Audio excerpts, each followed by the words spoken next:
नासिक महाराष्ट्र से। श्री हरिवंश महाराज जी। राधे राधे महाराज जी। महाराज जी, अपने अंदर का डर कैसे खत्म करें? अदृष्ट के द्वारा अंदर डर होता है। अपना किया हुआ पाप कर्म हमको भयभीत करता रहता है और कोई नहीं है।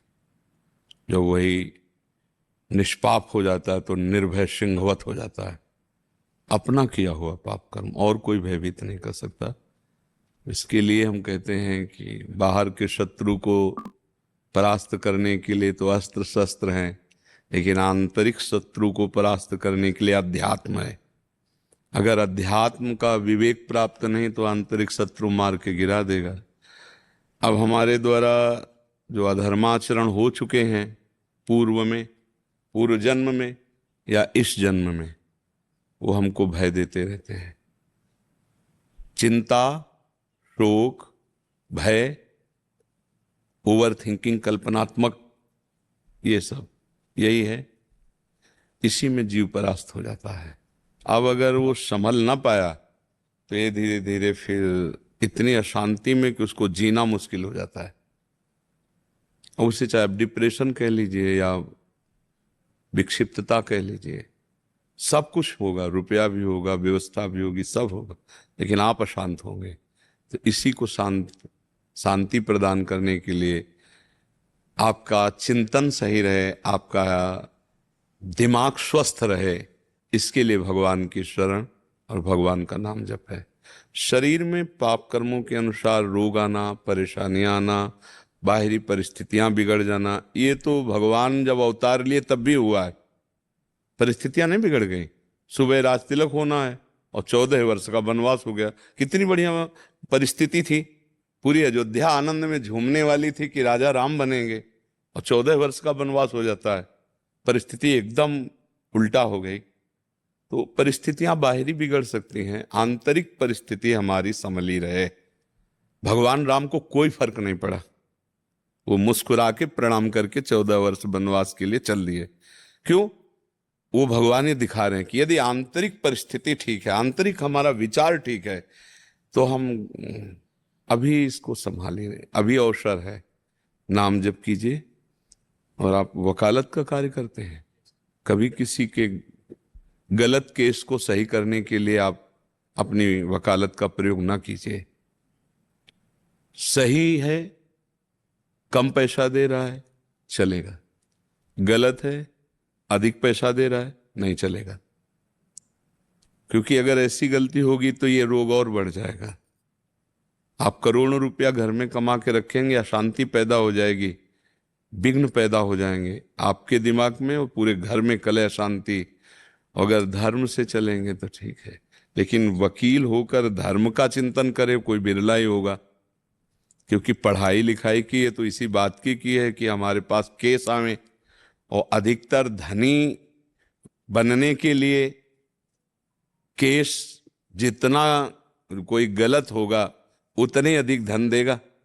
जो सही चलता है, जिसको फंसाया जा रहा है, वो तो धन से भी हीन है और बाहरी व्यवहार से भी हीन है।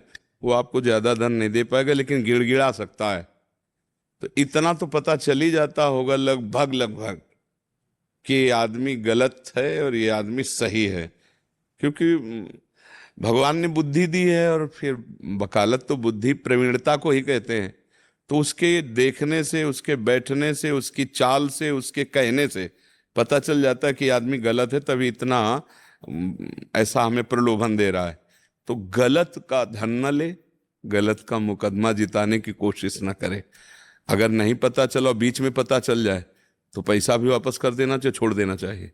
लेकिन हमारी ये बात मानेंगे तो बड़े बड़े वकीलों के सब जो विलासिताएं वो सब बंद हो जाएंगी ना। विलासिता के लिए अर्थ चाहिए, अर्थ के लिए अनर्थ वाला चाहिए। अनर्थ वाला ही पूरी पेटी भर के दे सकता है। ये गरीब लोग पेटी भर के नहीं देंगे। धर्म से चलने वाले लोग तुमको इतने पैसे नहीं दे पाएंगे, तो इनके पैसों से बचिए। एक ने कहा था पूरे, अब यहाँ तो बहुत सब आते ही रहते हैं, तो एक वकील ने कहा था हमको पढ़ाया गया यही कि हमको केस जितवाना चाहे जिसका हो। तुमका अधर्माचरण करता है तो उसका बोले हमें पैसे से मतलब है। तुमका भाई देखो आप बोल रहे हैं, संभलना।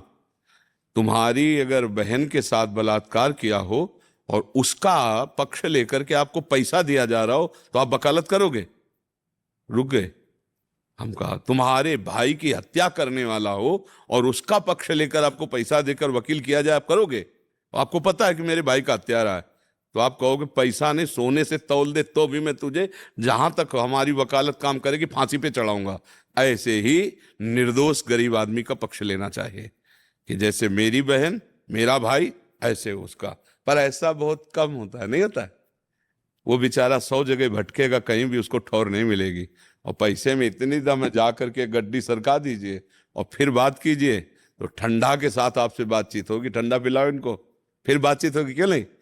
तो हमें लगता है ऐसी बातों से बचिए और पूर्व में जो गलतियां हो गई हैं उनके क्षमापन के लिए प्रायश्चित कीजिए, भगवान से प्रार्थना कीजिए, नाम जप कीजिए, आगे गलती ना कीजिए। ये भय अदृष्ट का होता है। किम भय मूलम, ये हम शास्त्र की बात कर रहे हैं। तो अदृष्ट, अदृष्ट माने जो कर्म कर दिया है वो अभी तैयार हालत में आपको बिल्कुल सताने के लिए है। वो बार बार अंदर से आपको सूचना देता रहेगा, मैं हूं, तुम्हारा नाश करूंगा, तुम्हारा पतन करूंगा। देखो अंदर एकदम सहम जाओगे, जैसे गलतियां हुई ना तो सहम जाओगे क्या।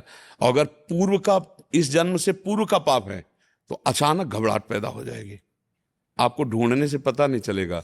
और इस जन्म का है तो पता चल जाएगा आपको कि वो हमने किया, वो हमको जलाए डाल रहा है, वो कर्म हमको जलाए डाल रहा है। स्पष्ट निकलता है मन से कि यार ये उसी कर्म का फल है जो मैंने किया है। तो अपने लोगों से गलतियां हो जाती हैं, जाने में अनजाने में, काम वासनावश, क्रोध वासनावश। तो हमको चाहिए कि भगवान से प्रार्थना करें और कुछ नियम पूर्वक पाठ करें। संस्कृत पढ़ लेते हैं आप। सेम वीडियो था पर एडिट बदलने से 16,000 व्यूज आ गए। अर्जुन रोज कई घंटे बैठता था, transitions, colour grade, audio sync सब करता था। रूममेट भी सो जाता था पर अर्जुन और कुछ नियम पूर्वक पाठ करें। संस्कृत पढ़ लेते हैं आप? बिल्कुल नहीं। हिंदी तो पढ़ ही लेते हैं आप? हाँ, तो हिंदी पढ़ लेते हैं। तो जैसे भगवान के विष्णु शास्त्र नाम है तो नहीं पढ़ पाएंगे आप, है?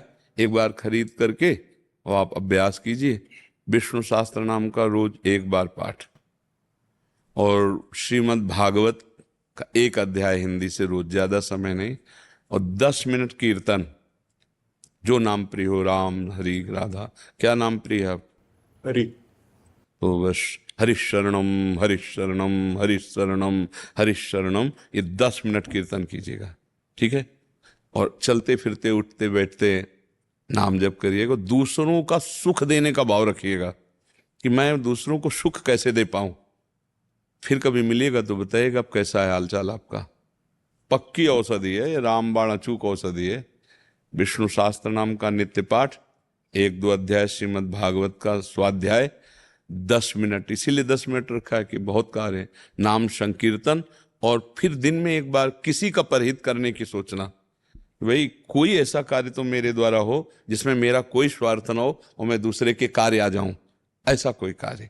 कभी दिन में ऐसा विचार करें कि कोई एक कार्य मिल जाए 24 घंटे में एक बार, जो मैं किसी का ऐसा कार्य करूं जिसमें मेरा कोई स्वार्थ न हो और उसका मंगल हो। ये बहुत जल्दी आपको प्रसन्न कर देगा। देखो मन प्रसन्न है ना तो सब सुख है, और मन जल रहा है तो देखो आप पढ़े लिखे हो, वकील हो, पैसा है, सब कुछ है, लेकिन वो सुख मन प्रसन्न, और वो होता है परमात्मा से, वो होता है अच्छे कार्यों से, वो होता है भागवतिक कार्य। कई बार हम समझाए, एक बार आप सुंदर भोजन की थाली पाने जा रहे हो और एक भूखा आदमी आ जाए और उसे आप देख करके अपने उठ के खड़े हो गए, आइए बैठ जाइए, पा लीजिए आप, और वो जब पाकर मुंह पोछे तो देखो आपको कैसा लगेगा। जीवन भर खाने से जो सुख नहीं मिलेगा, वो जब खा के ऐसे किस, तो आपका हृदय शीतल होगा। वही शीतलता हमें सुख पहुंचाती है। परोपकार करने से अमोघ शीतलता आती है। और शरीर से दूसरे का जब हम सेवा हित करते हैं तो शरीर द्वारा किए हुए पाप नष्ट होते हैं, और मन से जब हम नाम जप करते हैं तो कई जन्मों के पाप नष्ट होते हैं। तो आप कीजिएगा ऐसा। आगे मंगल भवन भगवान है, मंगल ही करेंगे, क्योंकि मंगल न करना होता, आप सात्विक ना होते तो यहाँ आते ही नहीं। जो प्रभु ने अनुग्रह किया, जब द्रवहि दीन दयालु रागो तो साधु संगति पाइए। आप पर कृपा भगवान की है, अभी संभालिए, ठीक है? हाँ। जगदीश प्रसाद जी। राधे। हाँ, राधे राधे महाराज जी। महाराज जी, पहले नाम स्मरण करता था, जिसका भी ध्यान करता था उसकी छवि दर्शन महसूस होते थे, लेकिन अब ऐसा कम होता है, तो क्या मेरे भक्ति भाव में कोई अंतर आ गया है महाराज जी? जरूर, या तो किसी की निंदा हो गई होगी, किसी महाभागवत का अपराध बन गया होगा, और या भजन की कमी हो गई होगी। नहीं तो ये तो बढ़ना चाहिए, घटना थोड़ी चाहिए। तो इस पर ध्यान दीजिए। यदि किसी संत महात्मा वैष्णव की निंदा हो गई, अपराध बन गया हो, तो क्षमा मांग लीजिए अंदर से। शारीरिक, मानसिक, वाचिक जो भी अपराध बन जाए, भगवान से क्षमा मांग ले, वो क्षमा कर देंगे, या तो क्षमा का वो प्राविधान बता देंगे। और अगर अंदर अपराध नहीं बना है तो भजन रुकना नहीं चाहिए, फिर भजन बढ़ना चाहिए। भजन बढ़ेगा तो छवि आनी चाहिए। तो आप देख लीजिए, कोई न कोई अपराध तो नहीं बन गया है। बताता तो नहीं हूँ, हो सकता है अनजाने। हाँ, देख लो किसी संत भोजन सही है, भोजन बिल्कुल सही। हाँ, तो फिर भजन में बाधा नहीं आनी चाहिए। मन तो करता ही रहता हूँ, है मन से तो करता ही रहता हूँ, निरंतर। निरंतर होता ही रहता है। हाँ, तो अब तो और बढ़ना चाहिए फिर। फिर भी मेरे वो अंतर कैसे आ गया मेरे को मालूम नहीं पड़ा। अभी बात समझ में नहीं आई। अगर भजन निरंतर चल रहा है तो फिर चला कैसे जाएगा? वो तो गाढ़ हो जाना चाहिए, वो तो गाढ़ स्थिति हो जानी चाहिए। जिसका भी मैं स्मरण करता था उसकी आकृति सामने आ जाती थी। जिसका मैं जिसी का भी स्मरण करता, या कृष्ण का या राम का, जो शंकर का, जो भी, उसकी आकृति मेरे सामने आ जाती थी, लेकिन अभी नहीं आती। देखो, अभी भगवदानंद तो मिला नहीं, क्योंकि छिनय घटे छिन बढ़े सो तो प्रेम न होए, अघट प्रेम पिंजर बसे प्रीति कहावे सो। एक बार राम कृष्ण की छवि सामने आ जाएगी तो होश उड़ जाएंगे महाराज। जाको मनमोहन दृष्टि पर है, ये नरहरिदास जी टटिया स्थान के मानते हैं, बहुत बड़े महापुरुष। जाको मनमोहन दृष्टि पर है, सो तो भयो सावन को आंधरो, सूझे रंग हरे ही हरे। जैसे सावन में अंधा हो जाए तो हरा ही हरा 12 महीना दिखाई देता है। एक बार श्याम सुंदर जिसकी दृष्टि में आते हैं तो जड़ चैतन्य कछु नहीं दिखत, जित दीखत तित श्याम खड़े, ब्यूहल बिकल संभार न तन की, घूमत नैना रूप भरे, करनी अकरनी दो विधि भूले, विधि निषेध सब रहे धरे, नर हरिदास ते भये बावरे, जे यह प्रेम प्रवाह परे, जाको मनमोहन दृष्टि पर। एक बार मर्यादा पुरुषोत्तम भगवान राम को जनक जी ने देखा तो कहा, बरबस ब्रह्म सुखई मन त्यागा। आप कहते हो राम जी के रूप को देखा, श्याम जी के रूप को देखा। अब वो रूप नहीं तो मुझे समझ में नहीं आता। एक बार इनका रूप यदि आ जाए तो और फिर कुछ सुहाई ले देता। प्रभु और नाम जप करो और प्रभु से प्रार्थना करो, ठीक।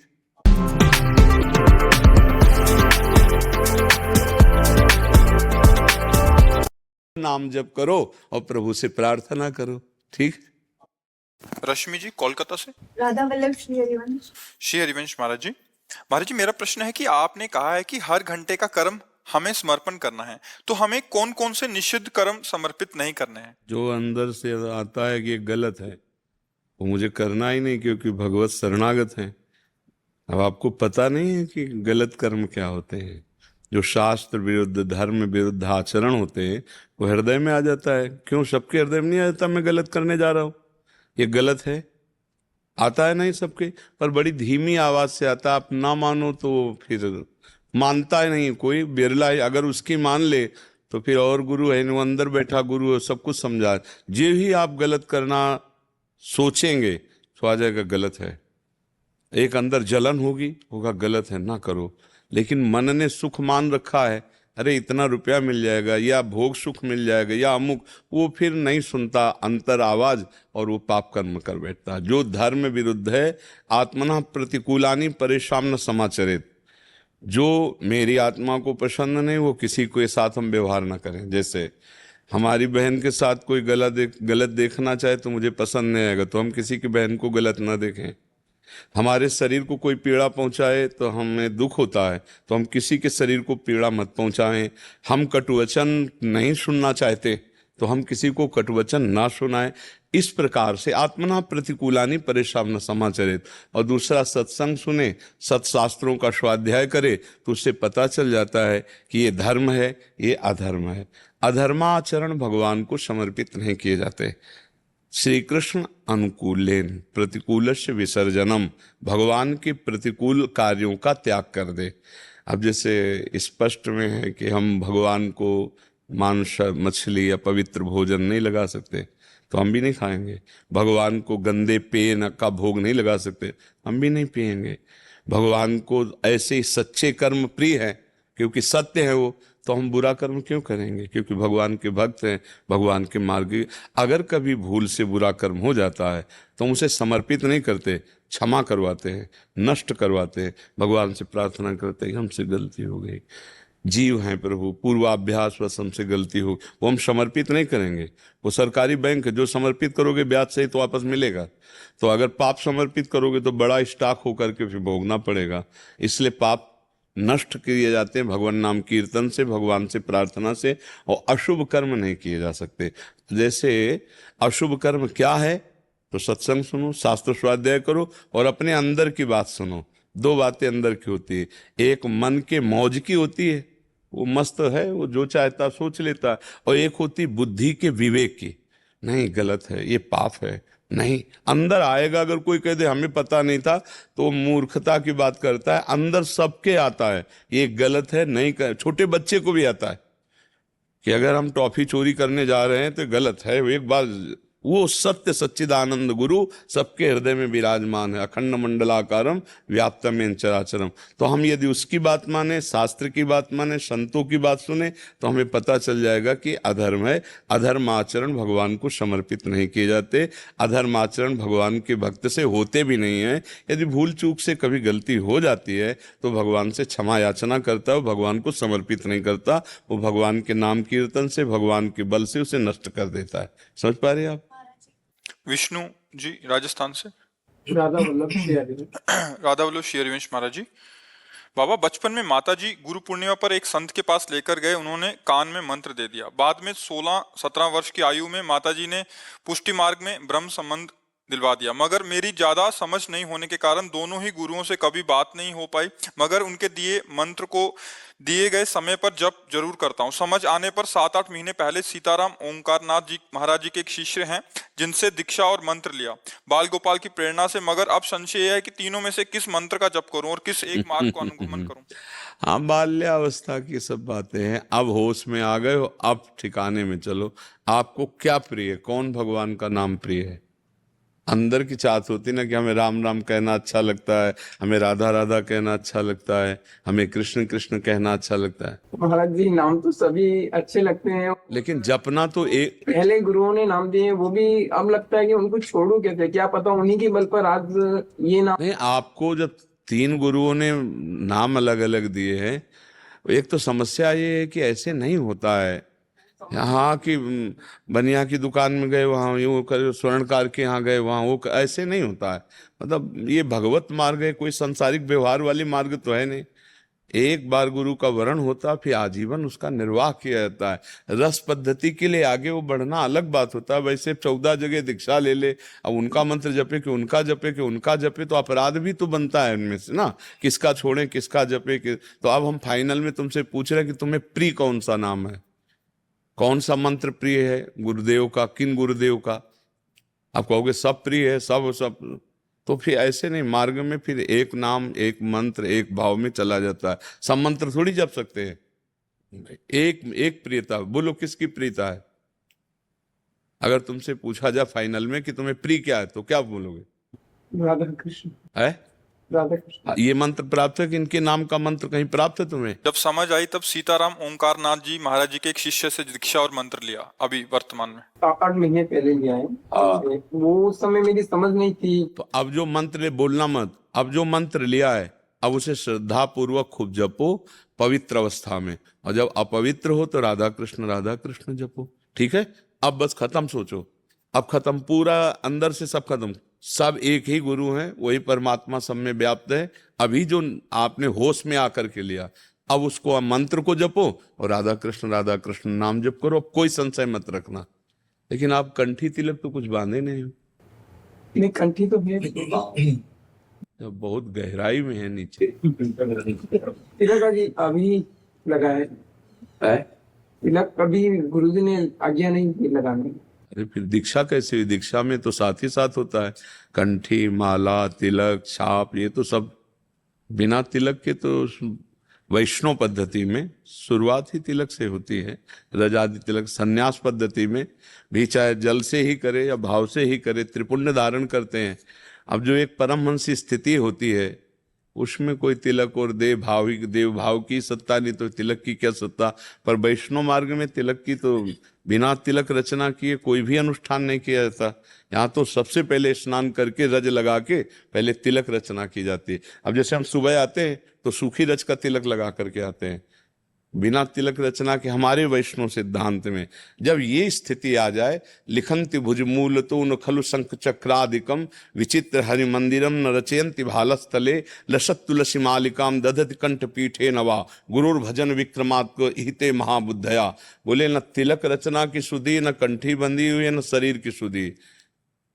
और भाव में डूबा हुआ कई दिन कई रात ऐसे निकल गए। बोले गुरुर भजन विक्रमात्म, गुरु के द्वारा दिए हुए भजन से सब माया को परास्त करके ऐसी ऊंचाई पर, धन्य है उनका जीवन। जो परमहंस स्थिति है। अभी हम देखते हैं कि हमारे गुरु, हमारे आचार्य वो तिलक लगाते हैं, गुरु तिलक लगाते हैं, तो हमको भी तिलक। देखो ये शास्त्रीय पद्धति है, ये मर्यादा है। अच्छा, जिसकी परंपरा में जो है तो फिर हमें लगता है उनसे प्रार्थना करो कि हमको भी तिलक प्रदान करो। तो अपने गुरु, अगर तिलक रचना करने लगोगे ना तो ये सब झंझट ही तुम्हारी नहीं कि किसको भजें किसको पकड़ें। देखो अब आज का समय तो ऐसा चल गया, नहीं तो पहले दूर से देखने से ही लगती थी ये सौभाग्यवती महिला है। क्यों? सुहाग भरे हुए। ऐसे ही हमारा सुहाग है प्रीतम का, ये जो हम मंगलसूत्र और ये सुहाग, मतलब हम ब्याह वर हो चुका है हमारे बर राधावर है, हमारा ब्याह हो चुका है, उनसे हम संबंधित हैं। नहीं अब समझे में नहीं आता ब्याह हुआ कि नहीं हुआ है, क्योंकि आजकल की माताएं पहले बहुत कम सुहाग भरती है, नहीं भरती। अरे जी आजकल के बच्चे थोड़े शर्म भी करते हैं, फिर गुरु भी सोचते हैं कि चलो कम से कम नाम जप करेगा, कम से कम नाम जप कर ले। और तिलक तो मतलब बहुत एक महाराज जी जैसे बल चाहिए, जैसे आप जैसे महापुरुषों का बल हो तो। नहीं, तिलक में गर्व होना चाहिए हमें। भगवान पूछा उनसे कि गुरुदेव मुझे भी तिलक भी लगाना चाहिए, तो उन्होंने कहा अभी नहीं, अभी केवल मंत्र जप करो और चलो संतों की बात माने चले, संतों की आज्ञा के अनुसार चले। बकाया उनकी गुरु परंपरा में है, उनके गुरुजी हर समय अपने गुरु की पादुकाएं बांधे छाती पे और तिलक कंठी, खूब बड़ा तिलक है ना। हाँ, वैष्णव पद्धति में इसका ये हमारी दासत्व लगाए, हम कोई श्रृंगार के लिए नहीं लगाए, ये हरिदासत्व है, हमारा प्रिया जी का दासत्व है। हाँ, आप जैसे गुरु आज्ञा करे वैसे चलो, खूब अंदर नाम जप करते रहो। भक्ति शास्त्र की तरफ से कैसा सिद्धांत में आएगा अकर्मणीच कर्मजन? नहीं, जब सांख्य योग से चलोगे तो उसको हम सांख्य योग में ही देख पाएंगे, उसे भक्ति योग में तो एकत्व का वर्णन। देखो भक्ति योग में जब हम चलते हैं तो दासत्व भाव होता है, और दास अपने स्वामी के लिए ही सारे कर्म करता है, और स्वामी को कर्म समर्पित करने के कारण वो फल पर आसक्त नहीं होता है, इसलिए उसका कर्म फलदायी नहीं होता, उसको बांधने वाला नहीं होता। जैसे कोई भी कर्म हो, दो ही कर्म होते हैं, शुभ और अशुभ कर्म। लेकिन जो भक्ति से कर्म होता है, शुभ अशुभ वाला कर्म नहीं होता, वो शुभ अशुभ को विध्वंस करके भगवत प्रेम प्रदान करने वाला होता है। क्योंकि भक्त भगवत प्रीत्यर्थ कर्म भगवत बल से, भगवत प्रेरित होकर के करता ना होते हुए भी करता है। Get managed hosting for WordPress from only 139 rupees per month in the Hostinger Monsoon Sale with 77% off plans. It's the ना होते हुए भी करता है। वो अहंकार त्रिगुण माया जनित कर्ता भाव से नहीं करता है, वो भगवत प्रेरित, भगवत बल से, भगवत कार्य, भगवत प्रीत्यर्थ कर रहा है।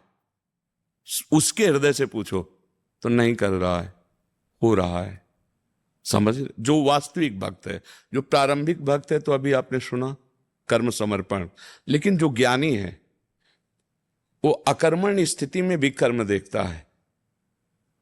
और कर्म करते हुए भी अकर्मण्य स्थिति देखता है।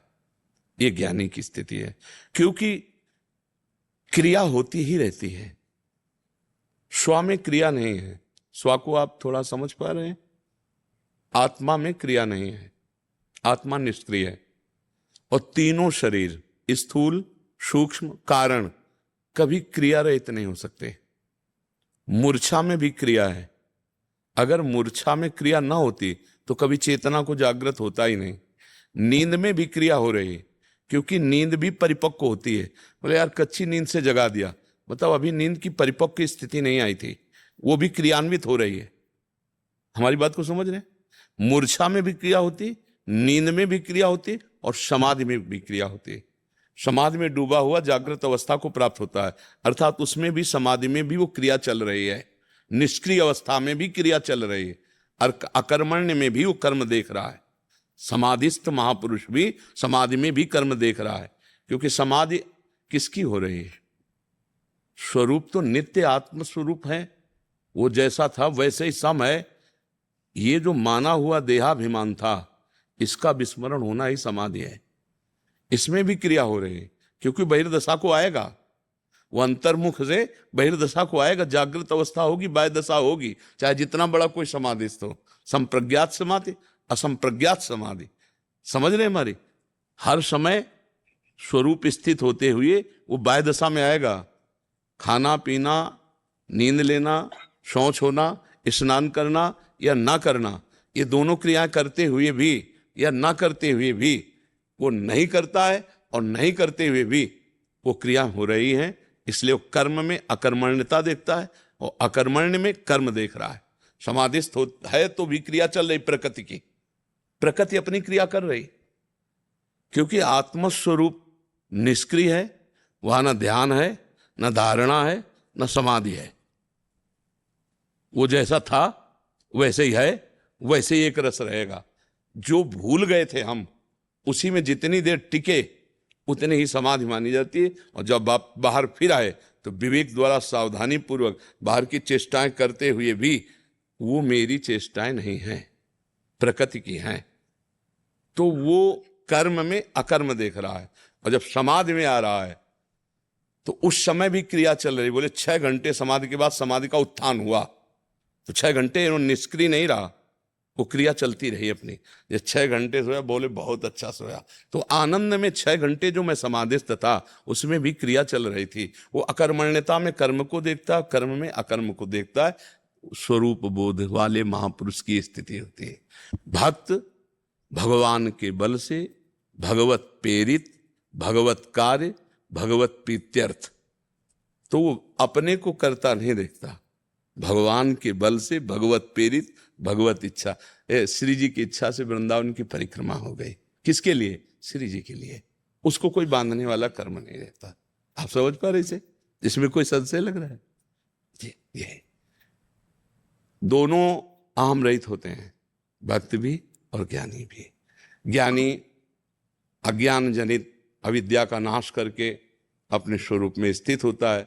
भक्त जनित, भक्त जो है वो अविद्या को भगवान के चरणों में समर्पित कर देता है। ये सब अविद्या ही है, इसको ही समर्पित कर देता है। आप करें करावें, आप वही कर रहे हैं, यंत्रवत हो रहा। भक्त भगवान को देखता है और ज्ञानी प्रकृति के द्वारा सब हो रहा। गुणानुगुण वर्तन्ते मनुष्या पार्थ सर्वसा। जब तक करता रहता है तब तक भोगता रहता है, और जब करता रहता है तो कोई एक क्षण भी क्रिया किए बिना नहीं रह सकता, तो इसीलिए बंधता चला जाता है।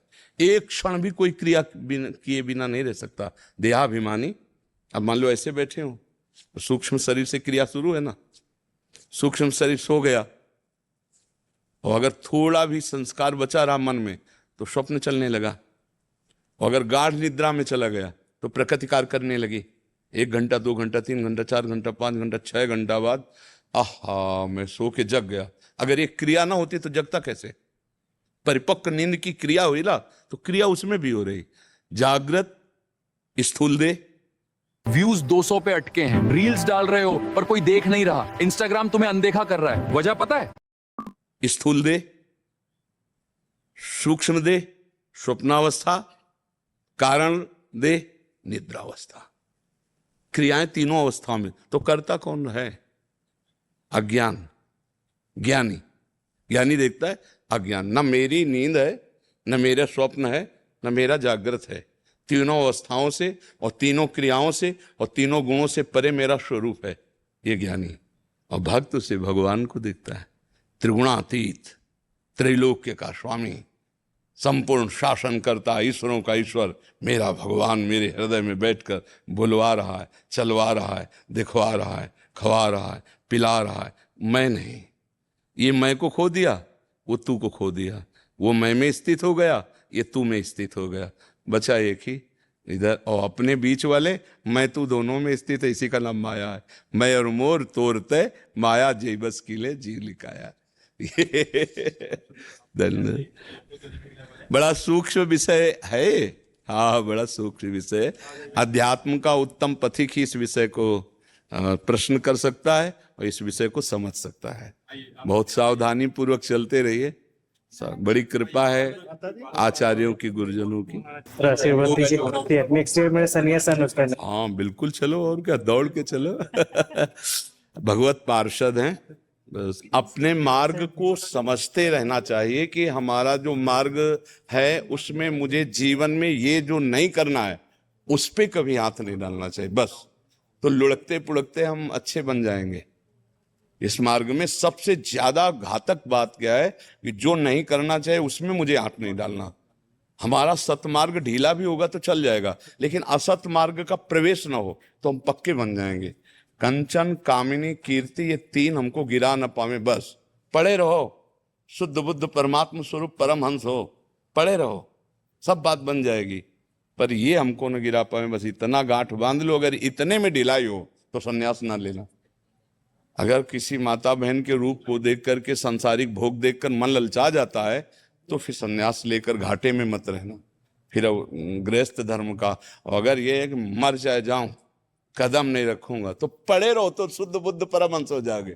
क्या होता है ला, अपना जब निष्काम हम हो जाते हैं ना तो अपने स्वरूप की तरफ गति होने लगती है, और जब सकाम होते तो देह भाव पुष्ट होता चला जाता है। इसलिए संन्यास तो बहुत उत्तम मार्ग, पर हमारी बात को गौर करना, और अगर नियम ले लेना तो फिर मतलब जीवन से ऐसे उदास हो जाओ, जीवित मर जाए उलट आप में समाये, जिंदा मृत के तुल्य। कोई भी जैसे आकर्षण और संयोग दोनों प्राप्त हो जाए तो भी मरे हुए भी होना चाहिए। सामने वाले को लगे कि मनुष्य नहीं है तो मुर्दा है, और या फिर दिमाग खराब है इसका।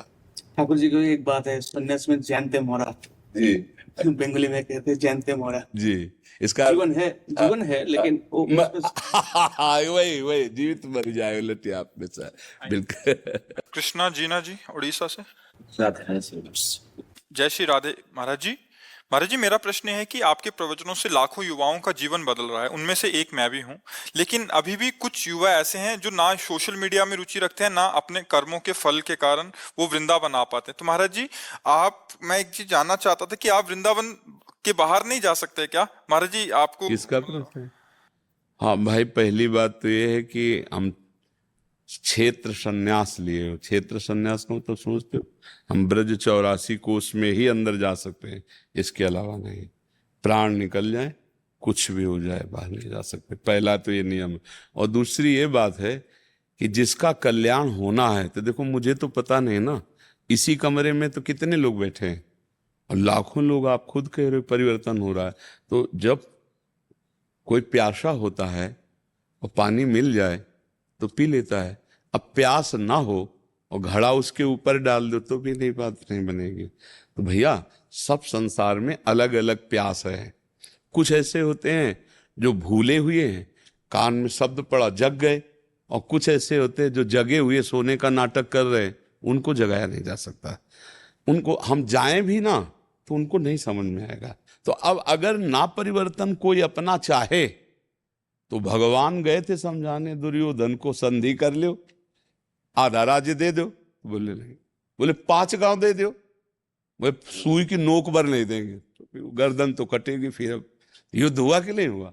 तो प्यारे, जिसको सुधरना है तो मोबाइल से सुन करके सुधर जाएगा, यहाँ आके सुधर जाएगा।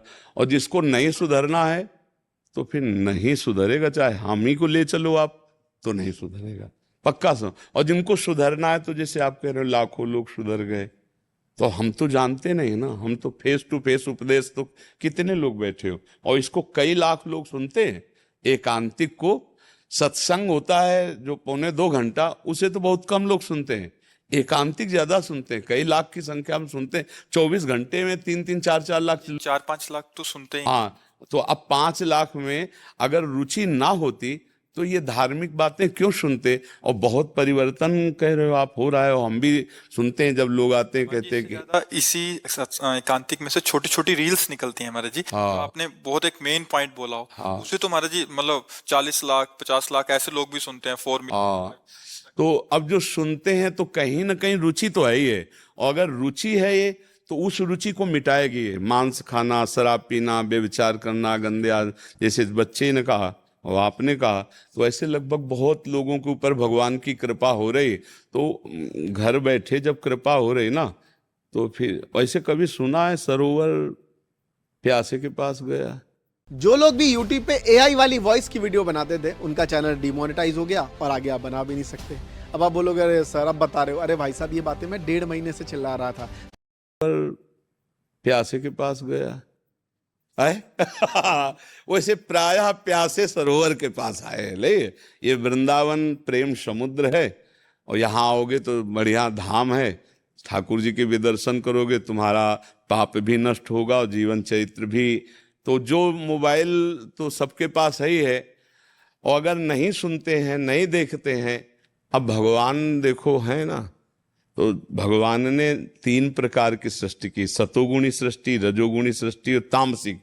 जो राक्षस ही है तो उनको भगवान मतलब दूर ही रखना चाहते हैं, क्योंकि वो भी चाहिए, जरूरी है।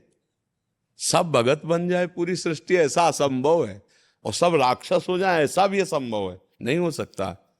भगवान ने 3 प्रकार की सृष्टि रखी। कलिकाल में भगवान के सत्य मार्गों को स्वीकार करने की क्षमता लोगों की बुद्धि से हटती चली जाएगी, और पाखंड को ग्रहण करने की ज्यादा क्षमता आती जाएगी। कलिकाल का ऐसा प्रभाव है। देखो, आज हमें इसी बात का सुख है कि यहाँ कोई जंतुर नहीं बांधा जाता, यहाँ किसी तरह का नौटंकी नाटक नहीं किया जाता, और लाखों लोग मतलब इस बात में जुड़े। तो हम धन्यवाद देते हैं कि कलयुग में अभी कोई सुनने के लिए राजी है ये बातें। नहीं तो इस बात से राजी कि हमारा अमुक रोग कैसे नष्ट होगा, हमें लड़का कैसे होगा, हमारा काम कैसे बनेगा, लेकिन यहाँ ना लेना ना देना, मगन रहना भगवत मार्ग की बातें। और इसमें भी लाखों लोग जुड़े हुए हैं। ये बड़ी कृपा भगवान की है कि कलयुग में कोई धर्म से जुड़ने वाली बातों को स्वीकार किए। ये कह रहे हैं कि महाराज जी हम व्यभिचार, मांस, मदिरा, भ्रूण हत्या, माता पिता की अवज्ञा ये तो नहीं करते, पर नाम जब थोड़ा सा करते हैं। पर हम विषय भोग, मोबाइल चलाना, सिनेमा देखना, होटल जाना, फैशन करना, अनजाने में झूठ बोलना, ये भी समर्पण करते हैं। क्योंकि मुझे लगता है कि ये प्रत्येक कार्य शास्त्र मर्यादा के विरुद्ध है। तो ऐसे में हम झूठ क्यों बोले? हम मतलब जरूरत क्या झूठ बोलने की? हमें बताओ, किसी के प्राण जा रहे हो तो हम झूठ बोल दें, ऐसा कोई समस्या हो? अब ऐसे बात चलते झूठ बोलना तो मुझे अच्छा नहीं लगता। अच्छा, संसार में हो तो माना कि तुम्हें सिनेमा नाटक ये सब देख रहे हो, तो उस समय बैठ करके हाथ में माला ले लो, वो नहीं छूट रहा तो ये काहे को छूट रहे? तो राधा राधा राधा, तो सत्य है ये, असत है वो। अब हम समर्पित कर सकते हैं, क्योंकि 3 घंटे नाम भी जब तो किया है ना, तो श्री जी ये नाम जब आपको समर्पित है। ये जो फिल्म देखा है ये हमको ज्ञान दीजिए अंदर से वास्तविक, कि इसमें कोई बिल्कुल अच्छा नहीं लगेगा। मतलब झूठे में झूठा यार कैसे देख लेते हो? झूठे में झूठा कैसे? यही तो बुद्धि खराब है। रुपया दे के और स्पष्ट देखने जा रहे हो क्या? झूठे पे झूठा, झूठे पे झूठा। एक तो संसार झूठा, उसमें भी वो नौटंकी नाटक झूठा, उसमें कुछ सत्य नहीं है। भला कुछ सत्य है? आपसे कहा जाए 100 रुपया लाओ, हम आपको झूठ दिखाएंगे, तो आप कहोगे क्यों झूठ? क्या देखना 100 रुपया में? कोई सच्ची बात हो तो बताओ। तो पैसा लगा के झूठ देखने नहीं जाते। बोले बड़ा मनोरंजन नहीं हो रहा, मन मलिन हो रहा है, गंदा हो रहा है। कोई ऐसी फिल्म, कोई ऐसा जिससे हमें उपदेश मिले, हम अच्छे आचरण वाले बने, तो अलग बात है। लेकिन जहाँ व्यभिचार परोसा जा रहा है, जहाँ व्यभिचार करने की उमंगें परोसी जा रही हैं, जहाँ गंदी तरंगें परोसी जा रही हैं, जहाँ क्राइम करने का उत्साह दिया जा रहा है, लेकिन बुद्धि भ्रष्ट है, तो लाखों लोग यही कोई ऐसा नौटंकी नाटक, कोई ऐसा सीरीज, वेब सीरीज, कोई ऐसा सिनेमा जिससे हमें उपदेश मिले। जैसे आप प्रहलाद चरित्र देखो, रामचरित का जब ये सीरियल आया था तो ठप हो जाता था उतने समय, सब गाड़ियां चलना, सब कार्यक्रम ठप, जिधर देखो सब शांति, क्यों सब टीवी पे बैठे। हमें लगता है ऐसा देखना तो अच्छा है, मतलब किसी बहाने हम जब रामचरित्र देख रहे हैं तो राम जी हमारे दिमाग में है, कृष्ण चरित्र देख रहे हैं तो कृष्ण जी हमारे दिमाग में है, और गंदे बातें देख रहे हैं तो गंदा संसारिकता हमारे दिमाग में। तो और सही, लेकिन जो सत्संगी जन है उनको तो बचना चाहिए। मुझे लगता है अगर आपको देखना ही है तो जो पवित्र चरित्र बनाए गए, जहां तक उन्होंने कोशिश की, जैसे पूरा रामचरित्र कोई उतार दे ऐसा सृष्टि में कोई पैदा नहीं हुआ, क्योंकि राम तो अद्वितीय हैं तो उनका चरित्र भी अद्वितीय, पर बहुत संभाल के बढ़िया अनुकरण किया, लीला अनुकरण बहुत संभाल के किया कि अपने लोगों के भाव में कोई ठेस नहीं पहुंची, बढ़िया भाव बन गए। ऐसे ही महाभारत का बहुत बढ़िया, जब राम रूप को देखो तो मर्यादा पुरुषोत्तम 16 वर्ष की अवस्था, कमल नयन 45-50 वर्ष की अवस्था या 30-35 वर्ष की अवस्था, और वहां नौ किशोर अवस्था है, 12 महीने हर समय पूरे जीवन भर। नौ किशोर अवस्था से आगे नहीं जाते ठाकुर जी, चाहे 1000 वर्ष भूमंडल पर रहे, पर रहेंगे वही 14, 15, 16 की अवस्था, यही नौ किशोर। जब हम वो देख रहे हैं उनकी महिमा, उनका रूप, उनका, तो वो मिलते नहीं है, वो जगत में कहाँ मिलने वाला है। तो फिर लगता है अंतर्मुख हो, रामायण पढ़ो, उससे जो भाव बनेंगे वो दिव्य भाव आ जाएंगे। पर हम कह रहे देखना ही तो ये देखो, भागवतिक देखो, पर ये नहीं वो मारपीट, लड़ाई झगड़ा, गंदी बात। अब बाई चांस गलती हो गई अगर, आप छोड़ो, फिर क्या करें? फिर उस घंटे का अर्पण करें या नहीं? नहीं, अब छोड़ो, आज से छोड़ो, अभी से सुधार करो। अब मत देखना फिल्म, अगर फिल्में देखने के बहुत शौक हो, नहीं छोड़ पा रहे हो, फिर राधा राधा राधा राधा राधा राधा राधा राधा, फिर सब डिलीट होता जाएगा, फिर वो आपका संस्कार नहीं बिगड़ा। हम तो कहते हैं अगर बुरा ना छोड़ सको तो भला क्यों छोड़ो, पकड़ो इसे भला को, राधा राधा राधा, सब छोड़ा देगा, कुछ अच्छा नहीं लगेगा। जब तक मन मलिन है तब तक ये प्रपंच अच्छा लगता है। जब मन बेकार का पैसा खर्चा करके 3 घंटे बर्बाद कर रहे हो और को जानते हो झूठा है, मतलब बड़ा आश्चर्य, कोई झूठी बात कैसे देख सकता है। पर यही है माया का खेल कि झूठी बात देखने वाले लाखों मिलेंगे, सच्ची बात देखने के लिए कोई तैयार नहीं होता है। और एक बात और बता दें कि अगर आप भगवान से जुड़ी रहे, ऐसे ही समर्पित करते रहे, तो चाहे चंदन डालो आग में, चाहे लोहा डालो आग में, और चाहे बिष्ठा डालो आग में, तीनों को आग अपना रूप प्रदान करती है। तो हम भगवान के बच्चे हैं, वो ये देख के कि ये खेल कूद जो भी करता है सब मेरे को समर्पित करता है, तो रीझ जाएंगे।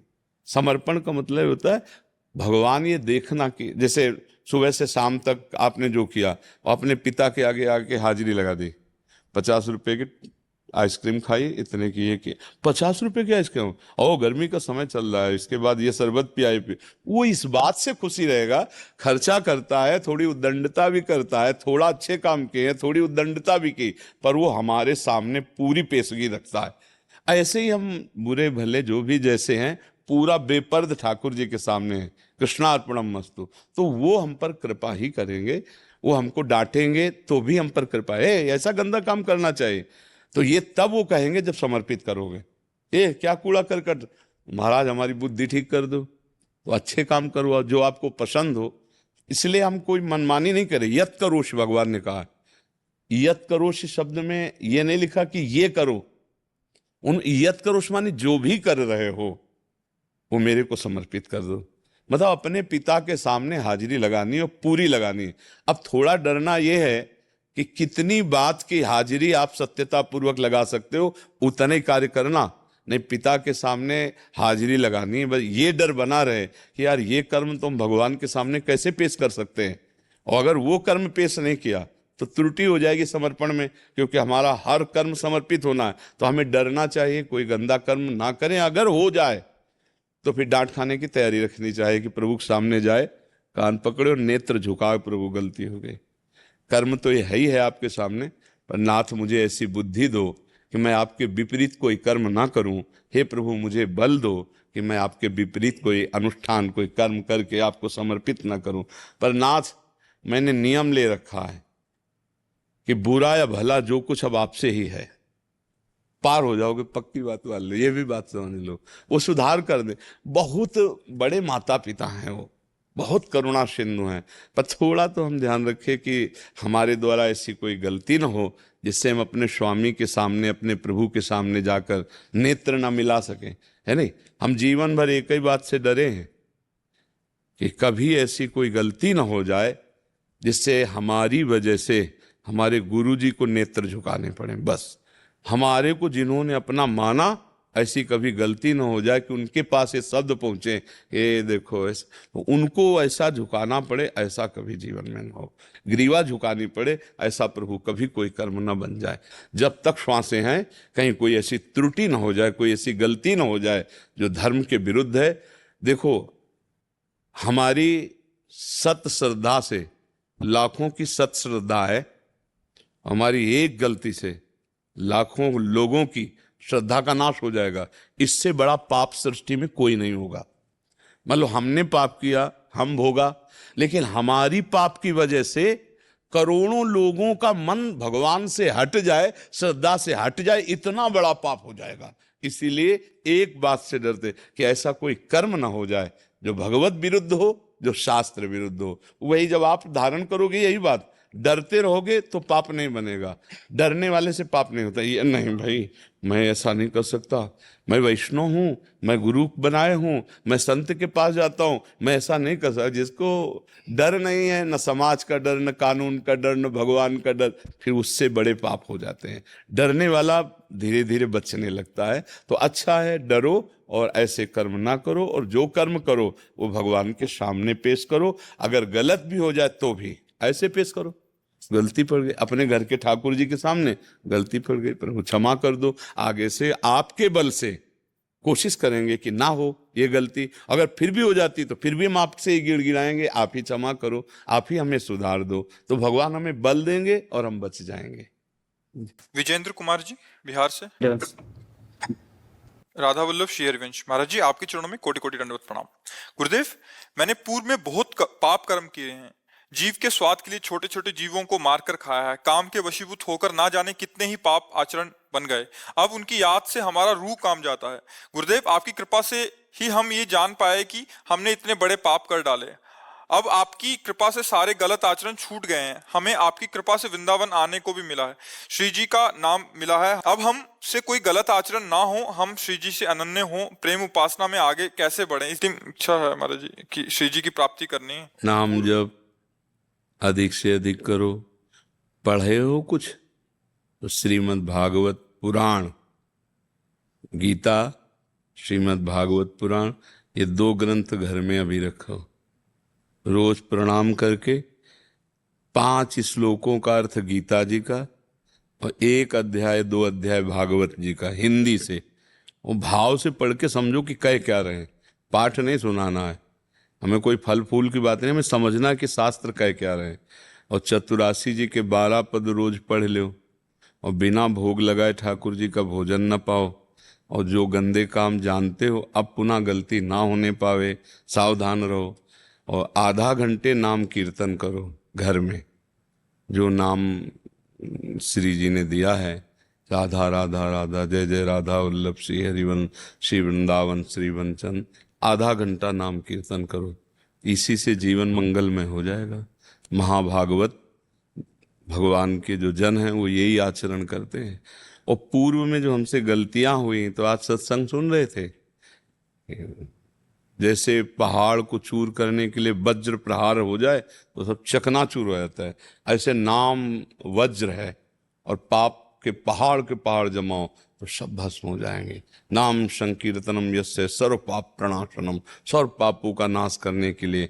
पर अगर कोई ये बल रखे कि हम दिन भर पाप करें और शाम के राम राम कृष्ण कृष्ण राधा राधा कह देंगे, तो उसे नामापराध लगता है, उसे डबल दंड मिलता है।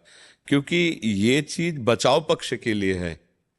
हमसे पाप हो गए, अब हम सुधरना चाहते हैं, इसके लिए है। अब इसके बल से कोई पाप करे तो फिर वो विशेष दंड का अधिकारी हो जाएगा। तो इसलिए अब गलती ना हो। जैसे हम इतने पाप किए तो पक्का नष्ट हो जाएंगे, पक्का विश्वास करो हमारी बात पर, बस साधन में चल दो। अब क्या है कि हम फिर वही पाप करें, क्योंकि आपको अपने को पता है ना, फिर बोल देंगे प्रभु मैं आपकी शरण में हूं और फिर नाम जप करेंगे तो प्लस हो जाएगा, माइनस नहीं होगा। आपको अवश्य में भोक्तव्यम, फिर दंड भोगना पड़ेगा। और अगर हृदय से है कि अब तक गलती हुई अब नहीं होगी, तो सच्ची माफ हो जाएंगे, सब नष्ट हो जाएंगे, भोगने नहीं पड़ेंगे, भगवत प्राप्ति हो जाएगी। तो कौन भोगेगा, सब खत्म हो जाएगा। ईमानदारी से चलो, सच्चाई से चलो। अच्छा देख भी लिया, मान लो अभी कोई बहुत ज्यादा उम्र नहीं, पर आपने बहुत कुछ बता दिया कि हमने खा पी के भोग के सब देख लिया। सुख क्या है, एक मन का आकर्षण मात्र है। नहीं तो रोटी दाल पा के देख लो, चाहे गंदे गंदे पदार्थ जो पा, पेट ही भरता है। और कोई इतने बड़े बलवान तुम नहीं हो, तो कोई ये जरूरी थोड़ी कि गंदे पदार्थ पाने वाला बलवान होता है। सत्य संयम नियम से चलो तो तुम्हें एक आध्यात्मिक भागवतिक बल आ जाएगा। ये दूसरों को कष्ट देना, जैसे हमको देखो ऐसे काटो तो अपने शरीर में लगता है ना, ऐसे हर जीव को लगता है। आप एक चींटी के पीछे अंगुली दौड़ाइए, वो जी जान से भागेगी, क्योंकि उसको अपना शरीर प्रिय है। अब बोलो आप जिंदा पशु पक्षियों को उबाल उबाल के खा रहे हो। आप देखो मछली को देखो, आप उसको 10 सेकेंड पानी से अलग करो तो ऐसे नहीं करने, तो पानी चाहती है, वो जीना चाहती है, उसमें जीव है ना जीव। आप देखते हैं ना, अब उसको लोग कच्चा खा रहे हैं, भूंज के खा रहे हैं, काट कर लो। और जब बोले अपने पाप मोचन करने के लिए वैष्णो देवी जा रहे हैं, तो क्या वैष्णो देवी क्षमा कर देंगी, वो दंड देंगे। अभी सुधर जाओ, अभी प्रायश्चित कर लो, अभी भजन कर लो, अभी हो सकता है। नहीं सोचो कि तुम पापाचारी, पाप करो खूब आचरण और चलो चलते केदारनाथ, तो ऊंचाई से बस गिरेगी तुम्हारी, पूरी की पूरी मरोगे उसमें, पक्का समझो। ऐसे गाड़ी जा रही, भारी पत्थर गिरेगा, वहीं चकनाचूर हो जाओगे केदारनाथ में, क्योंकि नाथ ही का सारा खेल है संसार। उनकी 3 लीलाएं हो रही, एक सृजन लीला और एक पालन लीला और एक विनाश लीला। वही लीला करने वाले, डरो उनसे, पाप कर्म से कोई भी जीव आप देखो जीना चाहता है, कोई भी जीव हो, आप उसे भूंज रहे हो, आप उसे तल रहे हो, करो, फिर तुम्हें तलेगा। माया बहुत विचित्र ढंग से तलती। गाड़ी में बढ़िया फिल्मी गाना सुनते जा रहे हैं, एसी गाड़ी है, बढ़िया बड़ी गाड़ी है, नहीं, और कहीं से वो कनेक्शन फेल हो गया और आग लग गई अंदर। अब पहले तार वो जले जिनसे शीशा और दरवाजा खुलता है, अब बटन दबाते रहो दरवाजा नहीं खुलेगा, चिल्लाते रहो आवाज बाहर नहीं जाएगी, अंदर ही अंदर आराम से भून के तैयार हो गए। ये किसने भून दिया, काल ने भून दिया। ये कोई नई बातें नहीं, आप लोग तो सुनते हैं ना समाचार, कमरे के अंदर बंद हैं, आग लग गई, वहीं मर गए। क्या है, ये हमारे कर्म है। इसलिए भाई जब तक मनुष्य जन्म है तब तक मोचन कर सकते हो। अच्छा, अब जैसे हृदय से तुम्हें पश्चाताप है, ओहो प्रभु बहुत गलत हो गया, नहीं भोगना पड़ेगा, अब नहीं करूंगा, राधा राधा राधा नहीं भोगना पड़ेगा पक्का। लेकिन ये वो है कि चलो चलते हैं, खूब पापाचरण करते हैं, भंडारा करवा देंगे, हो भी जाएगा तो लाभ नहीं मिलेगा, क्योंकि माँ की बात को तो मानो। आप देवी भागवत पढ़ो, देखो अम्बा क्या कह रहे हैं, शिव पुराण पढ़ो, देखो भगवान शिव क्या कह रहे हैं, शास्त्र क्या कह रहे हैं। अब वो चाह रहे हैं कुछ, तुम कर रहे हो पापाचरण, तो बात नहीं बनने वाली, ये पक्का समझ लो। आज तक हमें कोई भी अधर्माचरण करने वाला उदाहरण बता दो जो आर पार सुखी हुआ हो। कुछ दिन के लिए सुखी दिखाई दे तो ऐसा मान लो जैसे फांसी देने वाले की आखिरी इच्छा पूरी की जाती है, ऐसे उसके बेचारे की आखिरी इच्छा पूरी हो रही। जो पाप में बढ़ रहा है, पाप कर रहा है और खूब फल फूल रहा है, जिसे तुम कह रहे हो सुखी हो रहा, वो सुखी नहीं हो रहा, उसकी आखिरी इच्छा पूरी की जा रही। आगे देख लेना परिणाम, ऐसा विध्वंस होगा कि राहन को कुल रोवनिहारा, ठिकाना नहीं, मिट्टी में मिल गए, काल ने रौंद के फेंक दिया। इसलिए धर्माचरण करे। हाँ, जब पश्चाताप कर लोगे तो फिर भगवान एक अवसर देते हैं, अपिचेत सुदुराचारो भजते माम अनन्य भाग साधुरेव समंतव्या सम्यक व्यवसिता। ऐसा मैं बहुत नीच पापी हूं, मैंने बहुत गलत किया, अब नहीं करूंगा, चाहे मार डाला जाऊं, अब गलत नहीं करूंगा। और राधा राधा पक्का सब क्षमा हो गया और भगवान के मार्ग में आगे बढ़ जाएगा। जी, YouTube पे चैनल तो बना लिया, पर व्यूज ही नहीं, सब्सक्राइबर्स बढ़ते ही नहीं, आखिर क्या करूं? मेहनत करो, वीडियो बनाओ।